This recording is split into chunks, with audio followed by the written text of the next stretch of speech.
Assalamualaikum warahmatullahi wabarakatuh. Waalaikumsalam warahmatullahi wabarakatuh. Alhamdulillah rabbil alamin, wassalatu wassalamu ala asyrafil anbiya'i wal mursalin wa ala alihi washabihi ajmain. Amma ba'd. Puji dan syukur yang pertama-tama kepada Allah Subhanahu wa taala yang telah memberikan kita kesehatan sehingga kita bisa berhadir pada hari ini dalam acara diseminasi budaya positif yang akan dipaparkan oleh guru penggerak angkatan 11 di SMA Negeri 1 Senodon. Selawat bernada salam, mari sama-sama kita sanjung sajikan kepada penghulu kita Nabi besar Muhammad SAW. Penghormatan saya kepada Ibu Kepala SMA Negeri 1 Senodon yang sudah berhadir pada hari ini, dan yang saya sayangi dan muliakan guru-guru yang ikut hadir pada acara hari ini diseminasi budaya positif. Acara yang pertama yaitu kata sambutan dan bimbingan yang akan dipaparkan oleh Ibu Kepala SMA Negeri 1 Senodon, yaitu Ibu Amalia SPD MSM. Kepada Ibu Amalia saya persilakan. Assalamualaikum warahmatullahi wabarakatuh.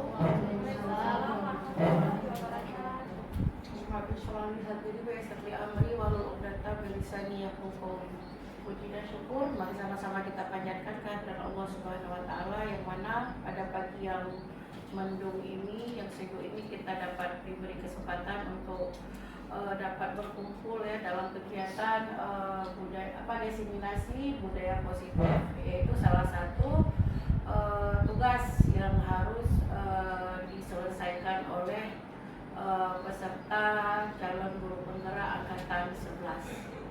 Salawat dan salam tak lupa kita sanjung-sanjungkan kepada Nabi besar Muhammad SAW yang telah membawa kita dari alam kegelapan kepada alam yang terang. Maka saya kepada semua peserta diseminasi kegiatan kegiatan ini, yang kita harapkan di sini adalah supaya kegiatan ini berjalan dengan lancar. Bapak Ibu peserta diseminasi hari ini, yaitu sama-sama nanti kita akan mendengarkan ya pemaparan budaya positif, ya kan, dari setiap calon guru penggerak. Ada 3 guru kita di sini pada tahap ini. Jadi yang saya harapkan kepada semua calon guru penggerak, mudah-mudahan apa yang disampaikan ini adalah betul-betul apa yang sudah dipraktekkan, ya kan? Jadi artinya praktik baik yang telah dibuat ataupun dipresentasikan ke anak-anak. Jadi berbagi cerita di sini artinya berbagi cerita, berbagi pengalaman tentang praktik baik budaya positif yang sudah dilakukan oleh calon guru penggerak. Jadi bukan hanya teori, artinya kita mungkin nanti hasil dari diseminasi hari ini semua guru-guru yang belum ikut calon guru penggerak akan memiliki luasan luas. Artinya apa? Oh, berarti ini yang harus kita adopsi. Jadi ada pengalaman, jadi ada hal positif nantinya yang dapat kita aplikasikan kepada siswa di kelas, dan juga kepada calon guru penggerak juga. Artinya apa yang dilakukan di sini praktik baik bukan hanya sebatas untuk diseminasi saja, tetapi ini akan terus permanen pada setiap kelas yang Bapak Ibu masuk. Begitu juga dengan lingkungan guru, terus melakukan diseminasi walaupun tidak seperti formal saat ini ya, yang harus ada moderatornya, tetapi di saat apapun bisa berbagi praktik baik, bukan hanya pada modul budaya positif tetapi kepada modul-modul lainnya. Harapan Ibu, apa yang menjadi tujuan daripada kegiatan hari ini semuanya tercapai, bukan hanya teori tapi kita prakteknya juga. Kemudian bagi semua peserta betul-betul didengar ya, ataupun diikuti acara ini dengan serius dan selesai tepat waktu. Jadi selamat mengikuti desiminasi. Semoga semuanya berjalan dengan lancar. Demikian saja pengarahan dari saya. Jika ada kata-kata yang mungkin kurang pantas ataupun yang tidak berkenan, saya minta maaf. Saya akhiri dan assalamualaikum warahmatullahi wabarakatuh.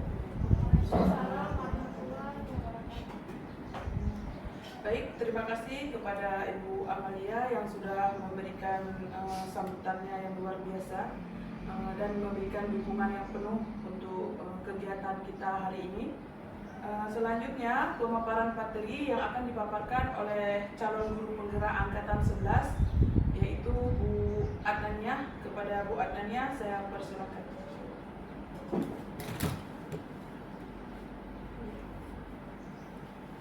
Baik, assalamualaikum warahmatullahi wabarakatuh.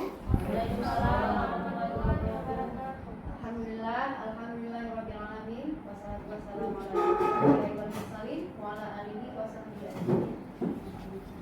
Pertama-tama puji dan syukur mari sama-sama kita panjatkan kehadirat Allah Subhanahu wa taala. Nama oleh Allah dalam memberi kita kesehatan, kesempatan sehingga kita semua sudah bisa berhadir kepada tempat yang bahagia ini.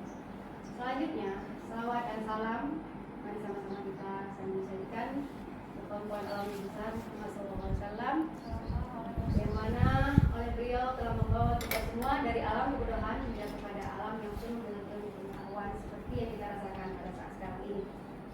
Yang saya hormati Ibu Kepala Sekolah SMA Negeri 1 Ciledug, yaitu Ibu Amalia SPD MSM beserta wakil. Selanjutnya yang saya hormati kepada Bapak Ibu guru yang sudah sedikiranya mensupport dan meluangkan waktunya untuk mengikuti acara destinasi ini. Dan selanjutnya yang saya hormati kepada Ibu fasilitator yaitu Ibu Maidewi dan pengajar praktik yaitu Ibu Dita SPD MPD. Baiklah, pada kesempatan pagi hari ini saya akan menyampaikan pemaparan mengenai desiminasi budaya positif 1.4 di pendidikan guru penggerak. Baik, di sini ada penyampaian yang sebelum kita menyampaikan tentang budaya positif. Di sini ada 8 poin yang perlu kita lihat. Yang pertama itu ada perubahan paradigma pelajar, terus ada disiplin positif, kemudian ada nilai-nilai kebajikan, kebutuhan dasar manusia, motivasi perilaku manusia, posisi kontrol guru, keyakinan kelas, dan segitiga restitusi. Inilah bagian-bagian akan kita pelajari dan yang akan kita lihat nanti ke depan tentang konsep inti dari budaya positif. Oke, next. Di sini kita lihat pembelajaran paradigma baru. Apa sih pembelajaran dari paradigma baru? Kita sudah mengenal dengan profil pelajar Pancasila. Ibu-ibu pasti sudah tidak asing lagi dengan profil pelajar Pancasila. Di sini kita ada beberapa dimensi yang sudah kita ketahui, seperti misalnya di sini profil pelajar Pancasila yaitu yang pertama dimensi beriman, bertakwa kepada Tuhan Yang Maha Esa dan berakhlak mulia. Oke, yang kedua ada kebinekaan global, terus ada bergotong royong, kemudian mandiri, bernalar kritis dan kreatif. Jadi seperti itu ya Bapak Ibu yang disebut dengan profil pelajar Pancasila dalam elemen pembelajaran paradigma baru. Oke. Berikutnya tentang miskonsepsi tentang teori kontrol. Ini ada di sini gambar teori kontrol mengenai dua orang ilusi guru mengontrol murid. Bapak Ibu bisa melihat ada situasi ilusi guru mengontrol murid, kemudian di bawahnya terus ilusi bahwa semua penguatan positif efektif dan bermanfaat. Terus ada ilusi bahwa kritik dan membuat rasa bersalah mampu menguatkan karakter. Ada kemudian yang terakhir ilusi ini juga bahwa orang dewasa berhak memaksa. Oke, next. Inilah miskonsepsi. Berikutnya yang ketiga ada penerapan disiplin positif. Ya, ini adalah pendekatan tanpa kekerasan Bapak Ibu.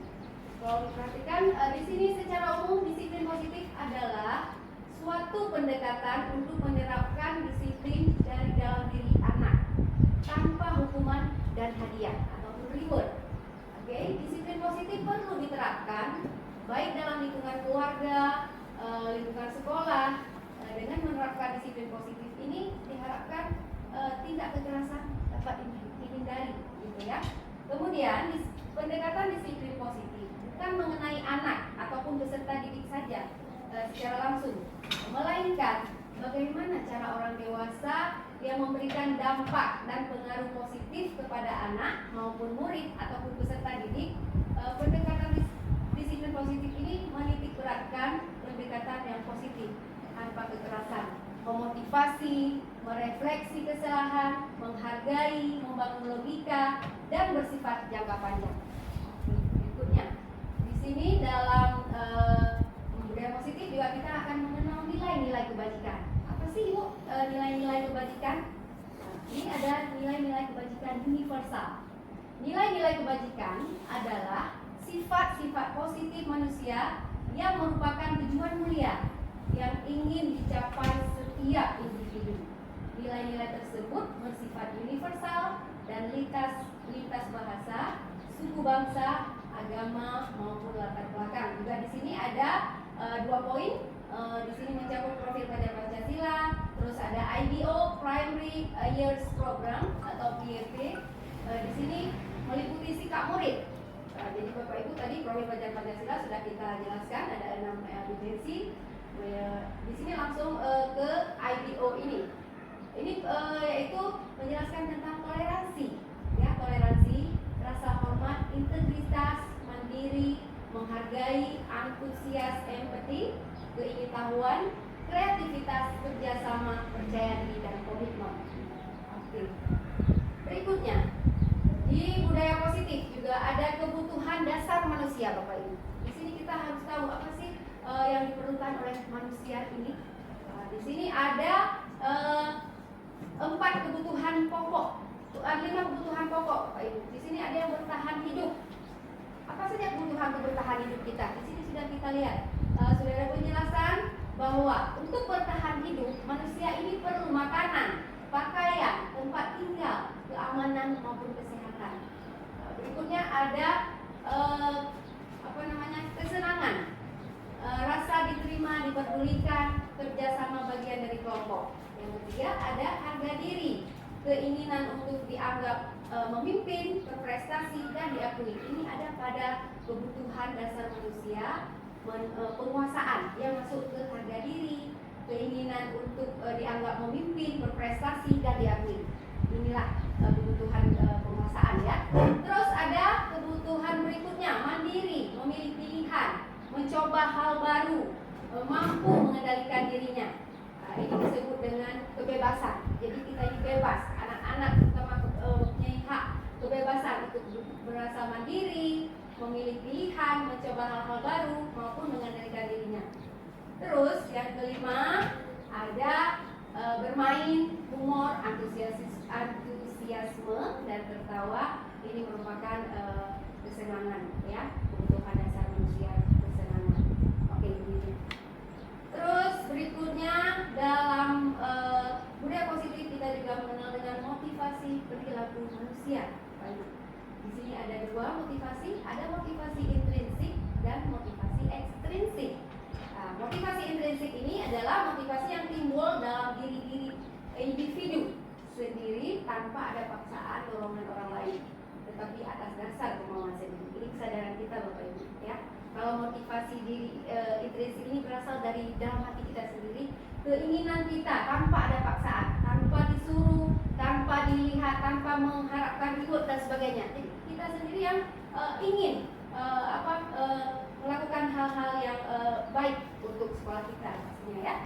Terus ada motivasi ekstrinsik. Motivasi ini timbul akibat pengaruh dari luar individu karena adanya ajakan, suruhan atau paksaan dari orang lain. Ini mungkin, ya.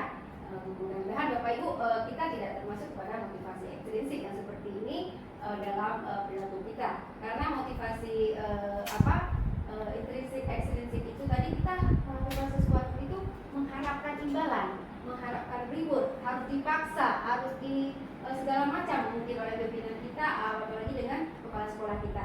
Jadi kita tidak ada seperti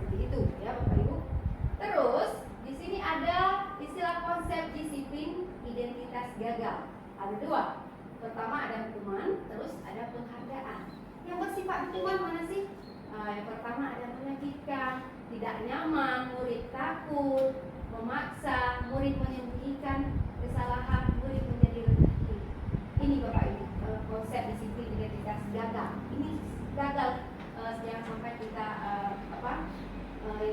terapkan. Kemudian ada yang bersifat penghargaan Bapak Ibu. Di sini ada tidak efektif bersifat. Kemudian merusak hubungan, sifat iri, mematikan kreativitas, menghukum dengan sistem ranking, dan merampas hak menghargai dirinya. Inilah konsep disiplin identitas gagal yang perlu Bapak Ibu pahami dalam penerapan budaya positif. Tentunya ada konsep disiplin identitas sukses. Ini Bapak Ibu yang perlu kita lihat lagi. Ada konsekuensi, ada restitusi, ya konsekuen. Kita harus melihat di konsekuen ini apa aja. Ada penguatan jangka pendek, ada perlu monitoring berkelanjutan, ada stimulus atau respon ya. Terus ada murid menghormati peraturan, kehilangan waktu untuk merenungi kesalahan dan sebagainya. Yang untuk restitusi, di sini kita memberikan murid bertanggung jawab. Pada restitusi ini kita mengharapkan murid bisa bertanggung jawab untuk perilakunya. Misalkan dia ada melakukan kesalahan, kita berharap murid ini bisa bertanggung jawab, dia bisa mengakui kesalahannya. Kemudian ada fokus pada pemecahan masalah jangka panjang. Kemudian ada murid menghormati dirinya dan orang lain, teori kontrol, dan memperbaiki kesalahan. Ya. Kemudian ada perbedaan hukuman, konsekuensi, restitusi. Pada hukuman tidak terencana, tiba-tiba murid tidak tahu apa yang terjadi, tidak dilibatkan. Kemudian bersifat satu arah, kemudian berupa hukuman fisik maupun psikis. Jadi ini hukuman, yang namanya hukuman. Kemudian ada konsekuen, dia bersifat terencana sesuai aturan. Murid dibuat tetap tidak nyaman. Terus sikap guru selalu memonitor murid. Jadi ini konsekuensi. Perbedaannya, kemudian ada restitusi, proses menciptakan kondisi bagi murid untuk memperbaiki kesalahan, proses kolaborasi yang mengajar murid untuk mencari solusi sendiri. Jadi, ya, kita tahu perbedaannya. Yang kelima, posisi kontrol, restitusi. Di sini ada penghukum. Ini ya, 5 posisi kontrol restitusi yang kita bahas tadi yang di atas. Inilah sebagai penghukum, bahwa bersifat penghukum, seorang guru itu bersifat penghukum. Kemudian ada yang bersifat pembuat rasa bersalah oleh siswa, kemudian bersifat sebagai teman, kita jadi guru juga bisa menjadi teman. Terus bersifat pemantau, kemudian ada manajer. Ini 5 posisi kontrol restitusi yang ada pada diri Bapak Ibu mungkin, ya. Oke, next. Berikutnya, jadi penerapannya seperti ini Bapak Ibu. Penerapan 5 posisi kontrol tadi.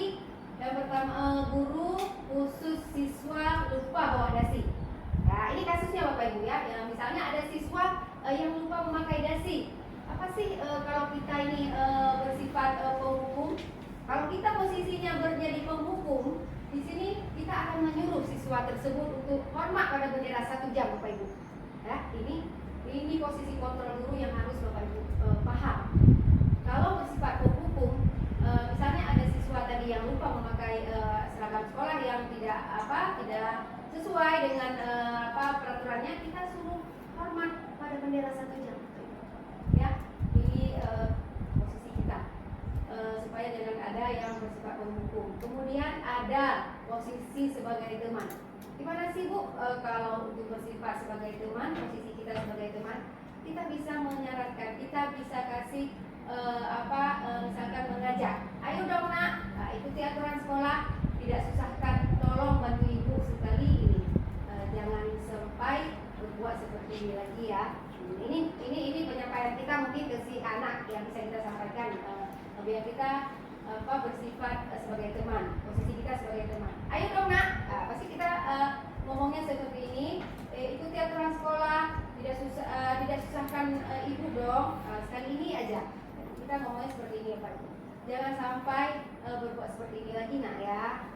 Inilah posisi kontrol sebagai teman. Next, Kemudian ada pemantau. Gimana sih Bu kita yang bersifat sebagai pemantau? Kamu hari ini sudah melanggar peraturan sekolah. Kamu tahu kan konsekuensinya?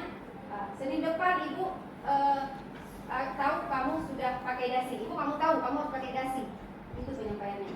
Ini posisi pemantau, sebagai pemantau. Jadi kita akan bilang, kamu hari ini sudah melanggar peraturan sekolah. Kamu tahu kan konsekuensinya apa? Jadi ini penyampaian kita. Berikutnya ada posisi pembuat rasa bersalah. Kita lihat Bapak Ibu di sini yang pembuat rasa bersalah ada nggak sama diri kita ini? Harus berapa kali Bapak Ibu bilang dasi setiap Senin itu dipakai? Ibu kecewa dengan kamu. Ini yang mungkin selama ini kita tidak tahu posisi kita ini seperti apa, ya. Kita membuat posisi kontrol yang merasa si pembuat tadi, si anak tadi merasa bersalah dengan kata-kata kita yang seperti ini. Jadi harus berapa kali? Misalnya kita ngomong seperti itu, ya. Kemudian ada posisi kontrol guru, manajer, ya, namanya manajer. Kita bisa bilang, apakah kamu tahu kesalahanmu nak? Bagaimana kamu memperbaiki kesalahan kamu? Ini mungkin yang bersifat manajer. Jadi Bapak Ibu bisa melihat masing-masing perbedaan 5 posisi kontrol guru menurut situasi atau kasus yang sudah saya paparkan. Contohnya bisa nanti Ibu lihat dan bisa dipahami. Oke? Next. Kalau ada yang penghukum, misalnya yang bisa penghukum, ada yang yang lain lagi, kita bisa bilang, kok kamu tidak pernah benar melakukannya? Ini juga jangan sampai kita melemparkan kalimat seperti ini pada si anak. Kok kamu tidak pernah benar melakukannya? Oke. Berikutnya membuat rasa bersalah. Tadi sudah disampaikan, saya kecewa dengan perbuatan kamu. Nah, kita menyampaikan kalimat seperti ini. Terus, ayo dong demi Bapak Ibu, untuk kamu sebaiknya kita bersifat seperti ini ya, teman. Kalau bersifat teman, kita bisa ngomong ke anak. Nah, ayo dong, nak, ini demi Ibu loh, kamu lakukan yang baik, ya. Terus, ada yang bersifat manajer, satu lagi. Terus, apa rencanamu untuk bisa menyelesaikan masalah ini? Ini bersifat manajer, kita menjadi manajer. Terus, di sini langsung masuk ke keyakinan kelas, Bapak Ibu. Mengapa keyakinan kelas? Mengapa bukan peraturan kelas? Ya, jadi kalau keyakinan kelas, bedanya Bapak Ibu di sini, keyakinan kelas itu si anak yang membuat sendiri kesepakatannya dan si anak yang mengikuti peraturannya. Bukan keyakinan kelas, tapi bukan peraturan kelas, tapi keyakinan kelas, si anak sendiri yang membuat, ya. Kalau yang peraturan kelas sama-sama kita membuat peraturannya. Jadi ini yang perlu juga kita buat dalam budaya positif, terutama keyakinan kelas. Oke, berikutnya pembentukan keyakinan kelas. Oke, Bapak Ibu selama ini mungkin sudah membuat pembentukan keyakinan kelas, apalagi kita baru memasuki ajaran baru atau semester baru, jadi kita selalu, apalagi Bapak Ibu yang wali kelas ya, Bapak Ibu wali kelas harus tahu bagaimana pembentukan keyakinan kelas. Maupun juga dengan Bapak Ibu yang mengajar mapel, ini bisa kita contohi ya. Yang pertama, bersifat lebih abstrak daripada peraturan yang lebih rinci dan konkret. Terus kedua, keyakinan kelas berupa pernyataan-pernyataan universal yang dibuat dalam bentuk kalimat positif, sehingga mudah diingat dan dipahami oleh semua warga sekolah. Jadi dalam membuat keyakinan kelas itu kita mengusahakan jangan sampai ada kalimat yang negatif, jangan ada kata jangan untuk melarang ya, tapi kita harus membuat dengan kata yang positif. Jadi nanti ada contoh-contohnya ya. Berikutnya, keyakinan kelas merupakan sesuatu yang dapat diterapkan di lingkungan kelas tersebut. Ya, yang kita buat keyakinan kelas di sini adalah sesuatu yang bisa diterapkan di lingkungan kelas kita ini. Yang kelima, ada pembentukan keyakinan kelas melibatkan semua warga kelas melalui kegiatan curah pendapat. Jadi anak-anak ini sebelum kita buat keyakinan kelas, kita tanya dulu ke audiens, ke si anak, nak, kita mau kelas kita itu seperti apa? Nah, kita buat pertanyaan seperti itu. Jadi nanti si anak akan menjawab, saya mau kelas saya itu yang nyaman, mungkin mau kelasnya yang disiplin, mau yang bersih. Jadi nanti kita akan membuat kalimat-kalimat yang mudah dipahami oleh si anak tadi, supaya pembuatan keyakinan melibatkan semua warga kelas ini bisa kita terapkan di dalam kelas. Jadi kita ambil beberapa poin yang perlu kita susun dan kita sepakati bersama, sehingga si anak semuanya satu kelas menyepakatinya. Dan ada keyakinan kelas ditinjau kembali dari waktu ke waktu. Saya bilang tadi, mungkin ini untuk semester ini seperti ini, dan next berikutnya akan kita tinjau kembali. Yang kita sudah jelaskan tadi mengenai segitiga restitusi. Ini ada segitiga restitusi dalam penyampaian budaya positif ini, Bapak Ibu. Jadi ini proses menciptakan kondisi bagi murid untuk memperbaiki kesalahan mereka, sehingga mereka bisa kembali pada kelompok mereka dengan karakter yang lebih kuat. Melalui restitusi, guru dapat. Perhatikan di sini kalimat restitusi. Jadi dengan melalui kita buat nanti restitusi ini, Bapak Ibu guru membantu murid menjadi lebih memiliki tujuan disiplin positif serta memulihkan dirinya setelah berbuat salah. Oke, kemudian ada membantu murid untuk jujur pada diri sendiri dan mengevaluasi dampak dari kesalahan yang dilakukan. Kemudian memberikan penawaran, bukan paksaan. Jadi nanti Bapak Ibu dalam segitiga restitusi ini, kalau ada anak misalnya kasusnya misalnya dia mencontek di dalam kelas, kita bisa memanggilnya ke dalam, kita tanya dulu nanti kenapa permasalahannya seperti itu ya. Kemudian si anak bisa mengakui kesalahan apa, kenapa dia melakukan seperti itu, dan kita bisa memvalidasinya nanti.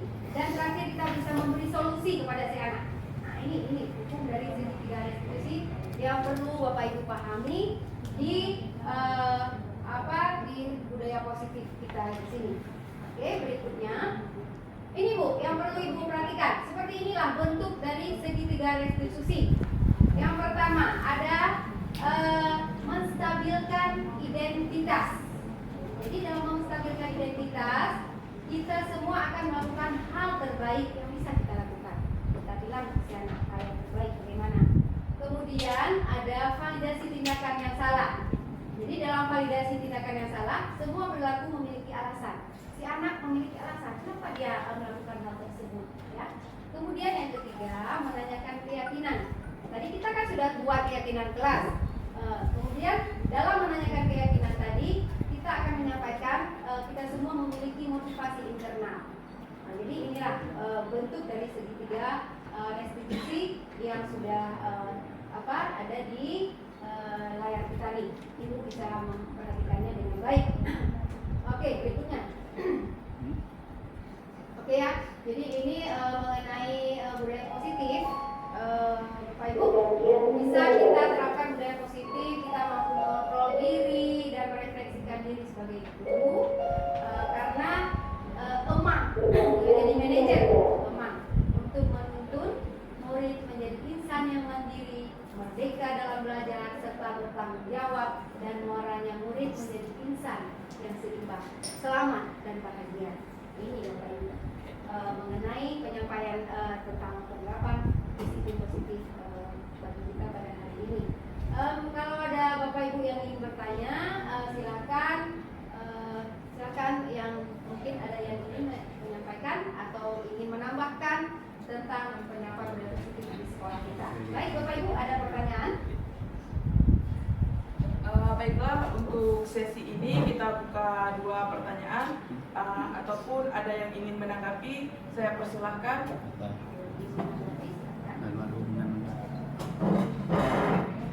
Assalamualaikum warahmatullahi wabarakatuh. Terima kasih sudah kasih kesempatan untuk saya bertanya. Tadi kan Ibu Anania telah menjelaskan tentang diseminasi tentang budaya positif. Ya, di sini saya akan bertanya apa yang dimaksud dengan budaya positif dan bagaimana Ibu terapkan di kelas dan berikan contohnya yang detail. Sekian dari pertanyaan saya. Oke, kita beri tepuk tangan dulu untuk Bapak Ibu guru hebat kita pada hari ini sudah memberikan pertanyaan yang sangat bagus sekali Bapak Ibu ya. Oke, di sini bagaimana cara kita budaya positif di kelas di sekolah kita pasti Ibu ya. Tentu Bapak Ibu sudah tahu tadi dari penjelasan saya di atas apa sih tujuan positif budaya positif itu, seperti apa kira-kira bentuknya. Jadi untuk membentuk budaya positif di sekolah kita, kita perlu melihat dulu lingkungan latar belakang sekolah kita itu. Jadi di sini kita bisa kita lihat kalau misalnya sekolah kita punya budaya positif, dari luar saja kita sudah tahu Bapak Ibu, ketika anak-anak itu kita datang, siapapun yang menjumpai sekolah kita, anak itu memberi salam atau menjabat tangan. Jadi itu penerapan budaya positif yang pertama yang harus kita lakukan kepada peserta didik kita di sini. Kemudian juga lingkungan sekolah yang bersih. Ini juga menunjukkan bahwa sekolah kita ini sudah menerapkan budaya positif. Jadi berikutnya juga dengan kita melihat si anak itu sudah punya kesadaran untuk melakukan hal-hal yang baik ya di sekolah kita pastinya. Berikutnya bagaimana penerapannya ya? Cara penerapannya tadi dalam budaya positif itu ada 3 ya tadi yang harus kita tentukan, itu dengan membentuk restitusi tadi, terus ada segitiga restitusi. Misalnya kalau ada si anak yang melakukan kesalahan ya, membuat kasus misalnya, jadi kita itu sebagai guru bisa kita panggil si anak tersebut, kita menanyakan kepada si anak kenapa kamu melakukan hal tersebut. Kemudian si anak tersebut kan sudah menjawab. Jadi dari hal tersebut kita bisa memvalidasi, kita bisa mengambil keputusan apa sih yang harus kita lakukan. Kemudian kita menanyakan kepada si anak, sudahkah kamu tahu keyakinan kelas? Bagaimana keyakinan dalam kelas kamu? Dari situ si anak akan mendapat solusinya. Jadi itu mungkin salah satu penerapan budaya positif yang bisa Ibu lakukan di sekolah Bapak Ibu. Demikian ya. Oke. Mungkin cukup ini saja. Ada lagi yang ingin menyampaikan pertanyaan atau kesimpulan?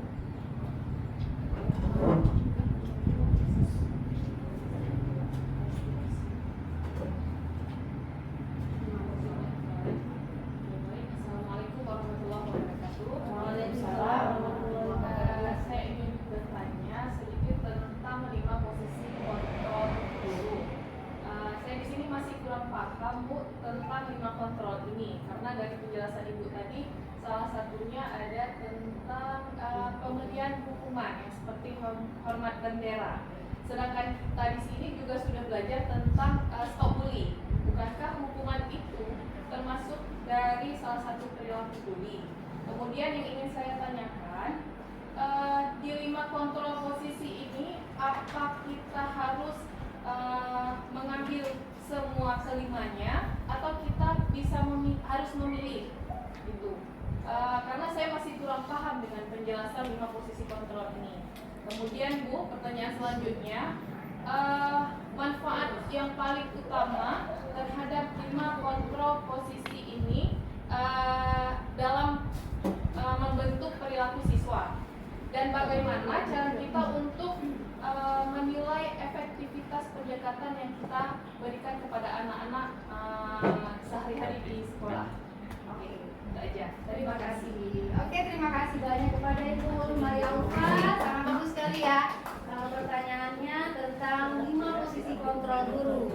Baik, sebelum saya sampaikan, mungkin ada yang ingin menyampaikan atau ingin menambah dari pertanyaan tadi, bisa memaparkan, membantu saya.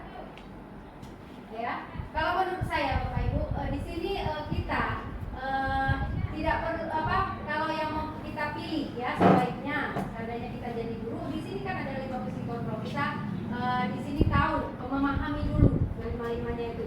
Seandainya kita si anak itu melakukan kesalahan, apa yang sebaiknya kita tindak lanjutnya bagaimana? Ini sebagai posisi kontrol aja Ibu. Kalau misalkan sebagai teman kita bisa, ayo dong nak, nah, misalnya seperti itu. Kalau kita mau ambil sebagai pemantau, juga kita bisa mengutarakan kalimat yang kamu hari ini melanggar peraturan sekolah, misalnya kita bilang seperti itu. Kamu tahu kan konsekuensinya bagaimana? Terus hari depan ibu tidak mau melihat kamu tidak pakai dasi, gitu ya. Ini sebagai pemantau. Oke, boleh juga, nggak masalah. Terus boleh juga misalnya pembuat merasa bersalah. Nah ini seperti misalnya kita ucapkan harus berapa kali Bapak Ibu bilang dasi setiap Senin itu dipakai. Kira-kira menurut Bapak Ibu ini bagus nggak kita ambil posisi kontrol ini buat kita? Menurut Bapak Ibu gimana? Bagus nggak kalau misalkan baik nggak maksudnya kita membuat si anak itu merasa bersalah gitu.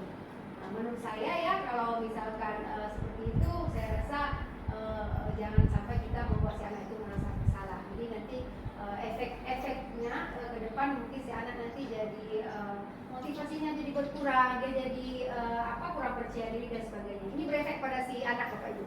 Jadi kalau misalkan sebagai manajer Bapak Ibu ya, di sini posisi berikutnya kita bisa bilang, apa kamu tahu kesalahanmu nak? Nah, bagaimana kamu memperbaiki kesalahan kamu? Ini sebenarnya yang juga dianjurkan kepada Bapak Ibu semua sebagai teman, sebagai manajer, juga sebagai pemantau. Dan kalau untuk masalah bullying ini ya menurut saya juga di sini bully mungkin sudah berlaku juga, sudah banyak juga yang memahami tentang bully di sekolah kita. Ini kaitannya dengan penghukum. Ini hanya bersifat penghukum si anak kita suruh misalnya menghormati bendera 1 jam. Ini akan menjadi hukuman bagi si anak kalau si anak itu melanggar peraturan. Jadi kalau misalkan bully itu memang berefek yang berakibat fatal ya Bapak Ibu. Jadi ini saya rasa yang bisa saya paparkan. Mudah-mudahan Ibu Maria bisa menerima. Mungkin audiens yang lain bisa membantu menambahkannya dengan pertanyaan Ibu Maria Ulfa dari Bapak Muhammad Yani. Bisa nggak Bapak menambahkan? Baiklah, Bu Hernisa ingin memberi sedikit Boleh, pendapat. silakan Bapak Ibu memberi tanggapan. Baik, terima kasih. Assalamualaikum warahmatullahi wabarakatuh. Waalaikumsalam warahmatullahi wabarakatuh. Baik, di sini kita sudah sampai pada penerapan 5 posisi kontrol dulu. Nah, di sini kita mempelajari ada 5 posisi kontrol dulu. Nah, yang pertama, posisi kontrol dulu sebagai penghukum. Nah, itu hormat pada bendera 1 jam. Nah, itu seperti Bu Ulfa bilang tadi, itu semacam seperti bully. Nah, di sini di kelima posisi kontrol ini kita tidak mengambil kelima posisi kontrol, tapi kita melihat posisi kontrol yang mana yang harus kita terapkan seperti itu. Nah, seperti Bu Ulfa bilang tadi, kalau penghukum iya seperti bullying seperti itu ya Bu ya. Yang kedua ada pemantau. Kalau pemantau coba kita cermati. Kamu hari ini sudah melanggar peraturan sekolah. Kamu tahu kan konsekuensinya? Senin depan Ibu tahu kamu sudah pakai dasi ya, dibilang kayak gitu kan? Itu kan pemantau. Maksudnya itu semacam seperti disiplin juga. Seperti ada semacam hukuman juga sebenarnya beda tipis. Dan yang ketiga ada teman. Ayo dong nak, kita ikuti aturan sekolah. Tidak susah. Tolong bantu Ibu sekali ini. Jangan sampai berbuat seperti ini lagi. Posisi sebagai teman ini tidak selamanya tidak selamanya positif, tapi dia bisa negatif. Anak-anak nanti bisa tidak menghargai kita. Nah, seperti itu. Kadang-kadang posisi teman juga bagus, tapi ada plusnya, ada minusnya. Nah, yang selanjutnya pembuat rasa bersalah. Karena kita juga ada bilang harus berapa kali lagi Bapak Ibu bilang dasi setiap hari Senin dipakai. Ibu kecewa sama kamu. Nah, kita bisa bilang seperti itu, tapi efeknya itu murid-murid itu merasa bersalah. Jadi mungkin nggak di situ aja. Nanti dia merasa bersalahnya sampai kapan-kapan, sampai merasa bersalah. Jadi itu lebih kejam dari hukuman. Jadi yang terakhir ada manajer. Apakah kamu tahu kesalahanmu? Nah,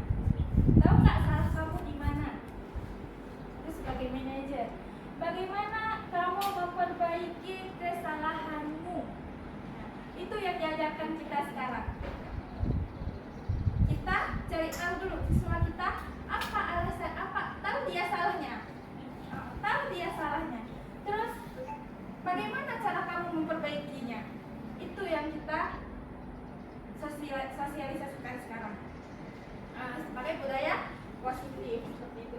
Jadi dari kelima kontrol tersebut, hukum, teman, pemantau, pembawa rasa bersalah, manajer, itu yang paling bagus kita ambil adalah posisi manajer. Posisi manajer. Jadi sekian dari saya. Terima kasih. Terima kasih banyak ya Ibu Melisa sudah memberi masukan, juga memberikan arahan untuk kita pada hari ini. Langsung saja, berarti Mungkin sebelum tutup ya, kan tadi dari pemaparan Ibu ada menjelaskan mengenai pendekatan tanpa kekerasan, kan seperti itu. Artinya mungkin kita bisa lihat di lingkungan sekolah kita, yaitu tidak lagi membuat hukuman. Kita di sini masih menerapkan yang telat sampai ke sekolah itu kita meminta mereka untuk mengaji sampai jam 9, ya kan?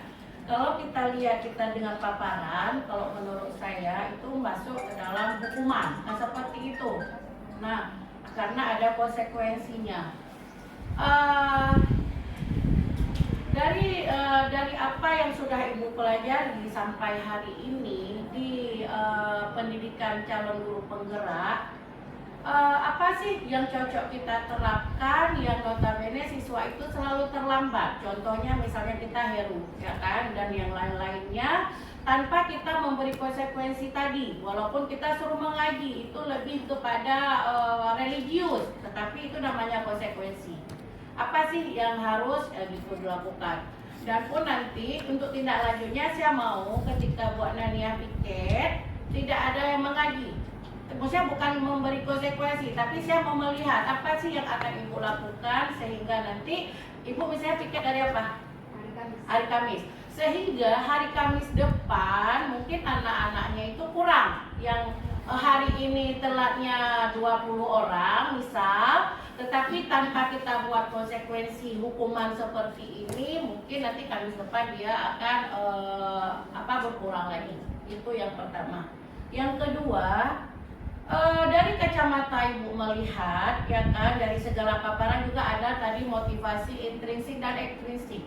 Dari kacamata Ibu melihat kawan-kawan kita, begitu kan, ini kan dari kacamata apa yang udah kita pelajari. Kira-kira teman-teman kita hari ini kan nggak ada atasan bawahan ya, kita ini mitra, artinya kita teman-teman ini masih bekerja karena motivasi intrinsik atau ekstrinsik, di mana tadi kalau intrinsik itu tanpa disuruh-suruh mau terus, baik itu ya menjalankan tupoksinya, atau karena udah di WWA sama wakil baru masuk, seperti itu. Artinya dari kacamata Ibu melihat. Oke, yang ketiga,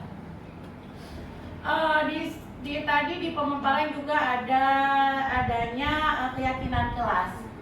Adanya keyakinan kelas, boleh nggak Ibu perlihatkan ke saya satu keyakinan kelas yang sudah Ibu buat, dan apakah sudah Ibu buat untuk semua kelas yang Ibu ajar? Karena ini kan bukan wali kelas, tetapi keyakinan kelas setiap kelas yang Ibu ajarkan. Saya minta dikasih contoh kelas mana yang sudah Ibu buat dan bagaimana boleh ditampilkan seperti itu. Mungkin itu saja, sebenarnya banyak tapi nggak apa-apa. Ingat saya sudah mewakili. Terima kasih saya ucapkan. Itu saja Bu, Anania silakan. Oke, baik, terima kasih banyak Ibu sudah memberikan pertanyaan yang sangat bagus sekali, juga sangat menantang buat saya hari ini. Di sini tadi mengenai kita membuat si anak yang terlambat, tadi kita suruh ngaji, ya kan? Bapak Ibu, kita sudah selama ini menerapkan itu kepada si anak, karena kita mungkin tidak tahu apa sih konsekuensi yang kita perlakukan supaya anak itu sadar. Ya, jadi kita udah kehabisan mungkin akal untuk membuat kesadaran bagi anak tersebut. Menurut saya di sini sewaktu saya sudah mempelajari budaya disiplin positif di guru penggerak ini, sebaiknya kita melihat dulu latar belakang si anak, ya. Kita mungkin selama ini tidak melihat latar belakang dia dulu, kenapa dia sampai telat ke sekolah, ya. Setiap hari seperti itu. background dia, latar belakang dia itu kita cari tahu dulu. Kenapa sih ada beberapa anak di sekolah kita yang memang sering kedapatan setiap piket guru itu dia memang dia aja yang berulang kali datang terlambat ke sekolah. Jadi pertama kita cek dulu latar belakang dia, terus kita bisa panggil. Tadi kita sudah belajar dengan restitusi. Kita bisa memanggil si anak. Kita akan memberikan pertanyaan, ya, akan memberikan pertanyaan kepada si anak. Kita tanyakan dulu, kita menstabilitaskan dulu dia, validasi dulu. Kita tanya kenapa kamu bisa terlambat setiap hari, nak, Heru, misal seperti itu. Kemudian mungkin dia akan menjawab dengan jawaban yang sesungguhnya. Jadi dari jawaban dia kita bisa memvalidasi, kita bisa ambil kesimpulan. Kita akan bersifat nanti kita sebagai guru, kita akan mengambil posisi kontrol sebagai manajer pastinya, ya. Nah, di sini kita akan jawab sebaiknya, nak, kamu tahu nggak telat itu sebaiknya bisa nggak kita lakukan di sekolah? Sekolah kan punya peraturan. Jadi kita bisa bilang seperti itu. Jadi kita validasinya dulu. Setelah kita lihat latar belakangnya, kita akan validasi dia. Kita ajukan dulu sebuah pernyataan ke dia. Misalnya kita bilang sebaiknya kalau kamu lakukan itu bagus nggak? Ya, dari situ dia bisa memvalidasi dirinya. Kemudian setelah itu baru kita melakukan mendapatkan solusi. Jadi dari hukum restitusi tadi kita sudah belajar restitusi, kita sudah tahu untuk solusinya berikutnya apa. Sebelum kita tahu solusi, pasti kita bilang dulu ke si Heru tadi, misalnya sebaiknya selanjutnya kamu akan melakukan apa kalau kamu telat. Kan tadi sudah kita tanya dulu, di kelas kamu sudah ada keyakinan kelas nggak? Pasti nanti dia jawab ada. Apa aja keyakinan kelas di dalam kelas kami. Nanti dia akan mengutarakan tidak boleh datang terlambat, datang ke sekolah sesuai waktu, gitu ya. Jadi dari situ kita bisa memberikan solusi kepada dia. Jadi dari ketiga restitusi tadi akan kita terapkan, ya, kepada si anak. Kita bisa menghilangkan kasus-kasus yang seperti tadi yang tidak akan bisa terulang kembali, mudah-mudahan ke depan. Terus motivasi, ya. Sebaiknya kita motivasi di sini bisa kita lihat, Bapak Ibu pasti bisa merasakan sendiri apa yang selama ini yang ada dalam diri Bapak Ibu. Apakah saya termasuk ke motivasi intrinsik kah? Atau ke motivasi ekstrinsik? Ini hanya Bapak Ibu yang tahu, dan bisa kita lihat dari di sini penjelasannya di sini, Bapak Ibu. Mudah-mudahan di sini kita tidak ada yang bersifat motivasi ekstrinsik. Sebaiknya kita harus memiliki motivasi intrinsik yang sadar diri, yang tanpa dipaksa oleh kepala sekolah kita, atau tanpa dipaksa oleh siapapun, atau mengharapkan imbalan, reward apapun. Jadi inilah Bapak Ibu motivasi yang harus kita terapkan dalam diri kita, Bapak Ibu. Motivasi intrinsik. Oke? Nah, ini saja yang bisa saya sampaikan. Lagi keyakinan kelas. Oh ya, keyakinan kelas, Bapak Ibu. Insya Allah, alhamdulillah sekali saya sudah membuat keyakinan kelas dari kelas 2D yang saya ngajar kemarin karena saya belum mapel. Jadi saya buat kesepakatan kelas di kelas 2B, 2A dan juga 2C. Ya, 4 kelas yang sudah saya bentuk keyakinan kelas. Ini bunyinya seperti ini, Bapak Ibu. Di sini saya sudah mengajak dulu si anak, memberikan kepada si anak, meminta pendapat bagaimana sih keinginan kalian, kelas kalian ini bagaimana. Jadi setelah saya berikan beberapa masukan atau si anak itu memberi pendapat, saya mau kelasnya seperti ini, nggak ada yang merokok, dia jawab, nggak ada yang bullying kawannya, terus tidak ada yang datang terlambat, harus mematuhi peraturan ini. Nah, jadi dari penjelasan dari pendapat si anak tadi kan kalimatnya masih mengandung kata negatif. Dari ke semua si anak sudah memberikan masukan atau pendapat, di situ saya mengambil kesimpulan kita menjelaskan kepada si anak bahwa keyakinan kelas kita harus kita buat dalam pernyataan bentuk yang positif. Misalkan kelas 2C, keyakinan kelas 2C. Yang pertama, masuk dan datang sesuai tepat waktu yang sudah ditetapkan. Itu bunyinya, Ibu. Kemudian, misalnya tidak kelas saling menghargai. Di sini saling menghormati, juga keyakinan kelas yang sudah saya buat supaya kita di dalam kelas ini lingkungan kelasnya nyaman, tidak ada yang bully atau segala macam. Jadi kalimatnya saya susun, kita buat tidak semua saling menghargai. Kemudian ada yang disiplin berikutnya lagi, kalau ada yang ingin keluar atau permisi, berarti harus minta izin dulu. Kemudian ada satu lagi keyakinan kelas yang sudah saya lakukan, menjaga kerapian dan kebersihan kelas. Jadi itu yang sudah saya bentuk sesuai dengan kelas yang sudah saya ngajar selama ini. Ibu, saya rasa cukup ya untuk pemaparan saya pada hari ini. Oke, terima kasih banyak atas kesempatan saya pada hari ini, yang sudah Bapak Ibu sudi kiranya meluangkan waktu untuk mendengar dari keyakinan budaya positif yang sudah saya jelaskan, saya paparkan. Kita di sini saling berbagi dan saling sharing. Mudah-mudahan apa yang sudah saya sampaikan pada hari ini bisa bermanfaat dan bisa menjadi pembelajaran buat Bapak Ibu semuanya. Dan di sini saya akan menutup pemaparan saya pada hari ini. Saya akhiri. Wabillahi taufiq wal hidayah. Wassalamualaikum warahmatullahi wabarakatuh.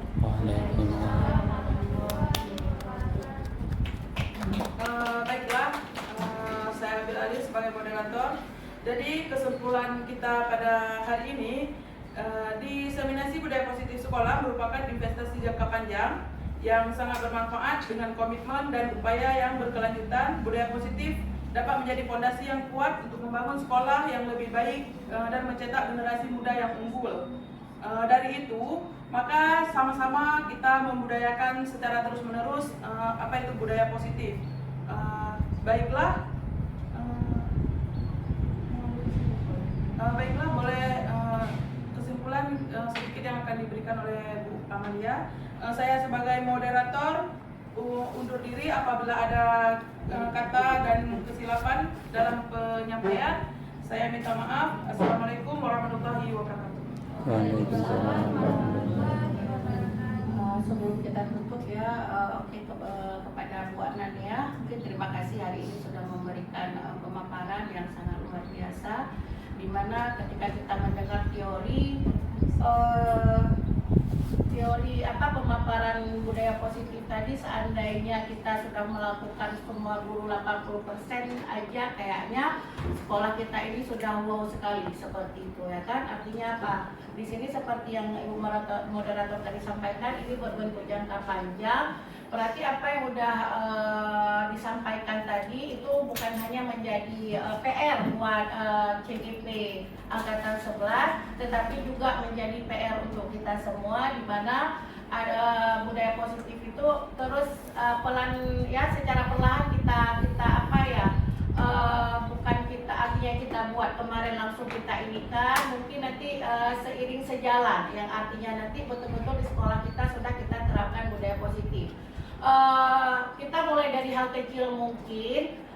Untuk yang pengajian, apakah nanti kita coba tanya dulu, Nek, kenapa kamu telat? Kan begitu. Berarti tadi kita identifikasi dulu. Kalau saya lihat di sini, kita mengidentifikasi alasan kenapa anak itu terlambat, kemudian mendengar jawabannya, kemudian kita menindaklanjutinya. Ya kan, walaupun mungkin itu agak sulit, dia aja, rumahnya dekat, kereta ada, kan itu artinya apa yang mendasari, apakah dukungan dari keluarga juga nanti berpengaruh, yang artinya secara perlahan apa yang salah selama ini kita terapkan supaya kita benahi.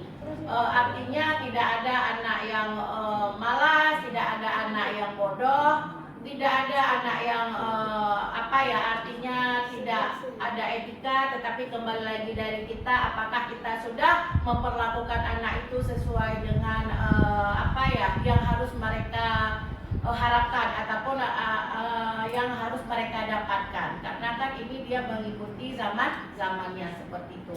Mungkin itu saja, semoga terus sukses selalu kepada Bu Anania dan kepada rekan-rekan yang lain. Kalau ada nanti tadi mungkin ada kata-kata yang salah atau mungkin pertanyaan yang bagaimana, itu bukan hanya kita sama-sama bisa diskusi di sini. Oke, akhir kata saya ucapkan assalamualaikum warahmatullahi wabarakatuh. Waalaikumsalam warahmatullahi wabarakatuh.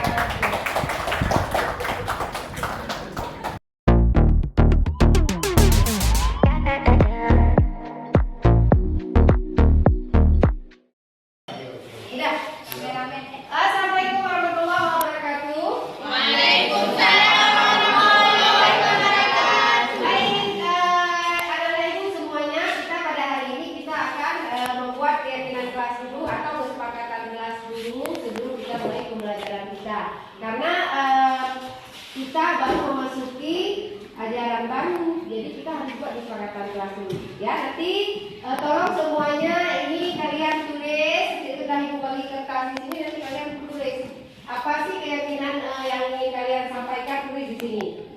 Nanti misalnya kalian memimpikan kelas yang aman, kelas yang disiplin, kelas yang rapi dan sebagainya. Nanti kalimatnya disusun masing-masing. Misalnya tidak boleh terlambat, masuk sesuai jadwal.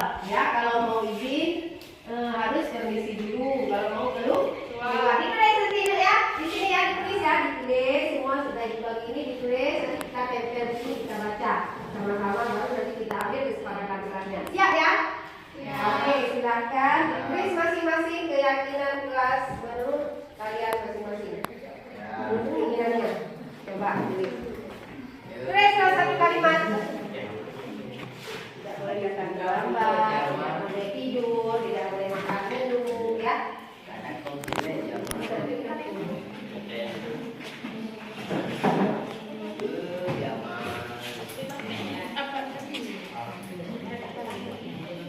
Oke, sudah dapat semua? Tulis satu aja, satu kalimat apa yang mau dibuat untuk keyakinan kelas kita bersama ini.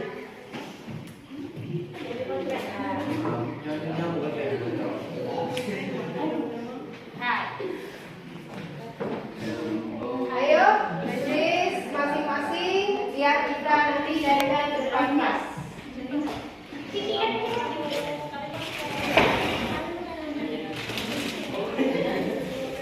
Oke, masih waktu berapa menit? Tulis itu yang bagus kalimatnya ya. Buat keyakinan kelas. Misalnya apa tadi Ibu ucapkan?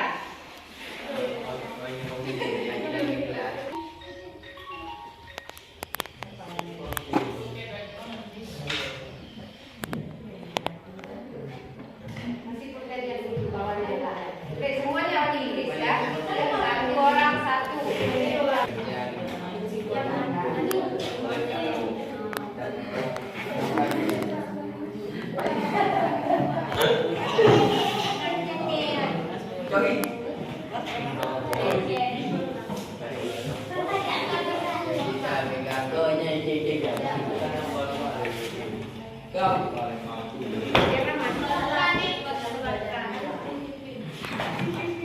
Ada siap? Vicky, ayo, sudah siap? Sudah siap? Yang bisa kita tempel nanti di depan? Kira-kira udah ditulis semuanya? Oke, yuk sekarang boleh maju ke depan untuk kalian tempel isi kesepakatan masing-masing. Ayo bisa? Satu-satu ya. Satu-satu.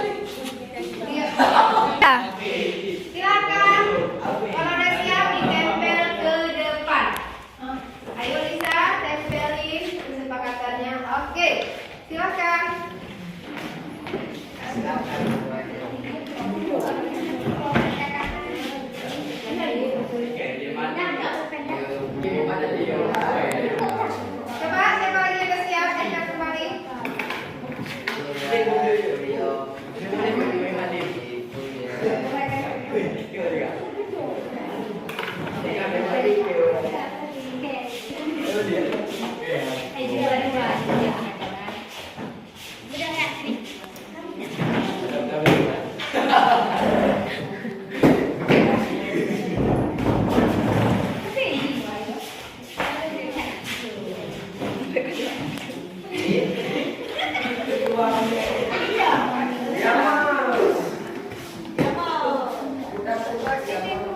Satu-satu dulu, bajunya satu-satu buat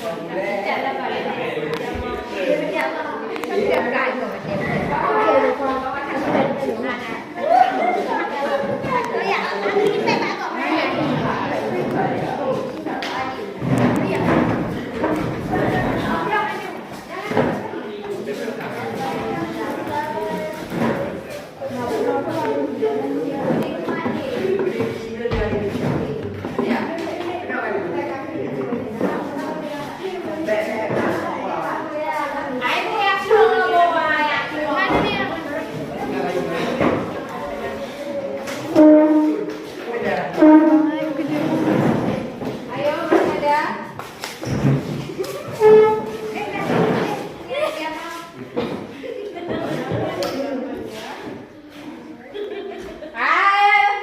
Ada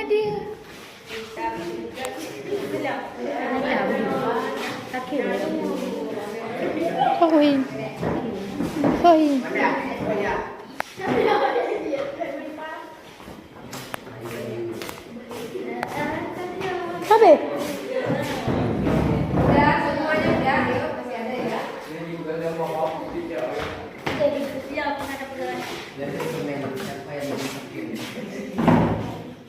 Oke, baik ya. Udah ya. Udah semua mencecernya udah. Oke, sekarang Ibu minta satu orang untuk membaca ke depan kelas apa yang sudah dicatat atau sudah ditulis dengan teman-teman kita mengenai kesepakatan kelas kita pada hari ini. Ya, sebelum nanti Ibu ambil kesimpulan, sebelum kita ambil kesepakatan kita bersama yang menjadi kesepakatan atau keyakinan kelas kita di sini nanti apa, ya? Jadi nanti akan disimpulkan sama-sama. Sebelumnya, ayo satu orang silakan dibaca keyakinan kelas dari yang sudah dicatat oleh kawan kita. Yuk, coba. Baca sebentar.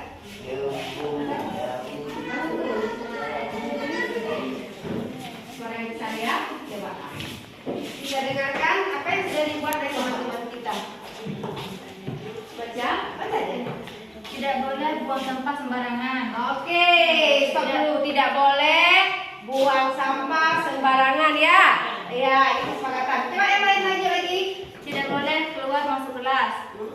Tidak boleh keluar masuk kelas. Terus coba aku baca lagi. Masuk kelas sesuai jadwal. Oke, lagi. Tidak boleh bully. Tidak boleh membuli. Lagi nak? Tidak boleh tidur di kelas. Oke, tidak boleh tidur di kelas. Apalagi kira-kira ditulis di situ? Sesekali belajar di luar. Oh ya. Tidak boleh makan minum dalam kelas. Oke, terima kasih. Tidak boleh datang terlambat. Ya. Tidak meninggalkan kelas tanpa izin. Keyakinan kelas harus disiplin. Jangan keluar tanpa permisi. Saya ingin kelas kita disiplin. Ya. Ingin kelas yang disiplin. Keyakinan kelas tidak ada yang tidur di kelas. Oke, baik. Habis, Nak? Tidak boleh makan di kelas. Tidak boleh cabut. Tidak boleh pacaran di kelas. Sudah habis ya? Oke, silakan duduk. Terima kasih banyak ya.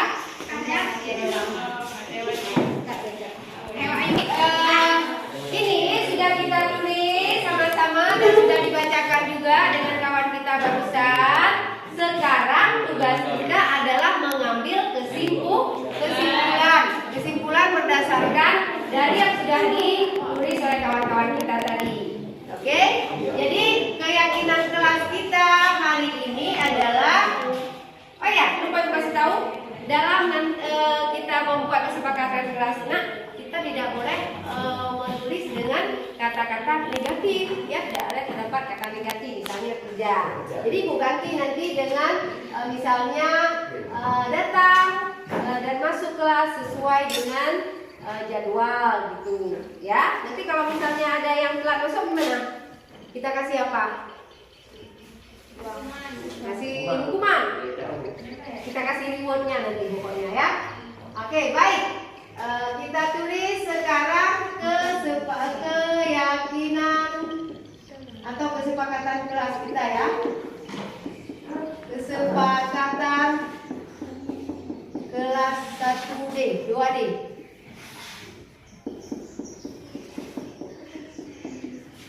Kelas 11D. Oke, 1. Tadi ada yang menyebutkan di situ tidak boleh datang atau masuk terlambat. Kita buat aja di sini kalimatnya, kalimat yang bagus, ya. Datang dan masuk kelas dengan tepat waktu, ya.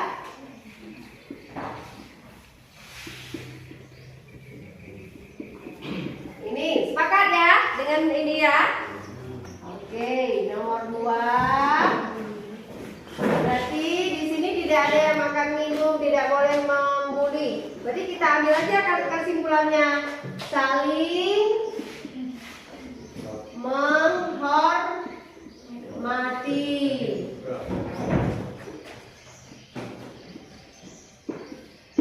Oke, saling menghormati. Ini sudah masuk ke disiplin, sudah masuk juga ke ikat dulu, menjaga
barusan kita sama-sama juga mengambil kesimpulan dari yang sudah kalian catat atau kawan-kawan kita semua di sebelah sana. Jadi kita simpulkan berdasarkan juga kalimat yang tidak boleh ada kata negatif.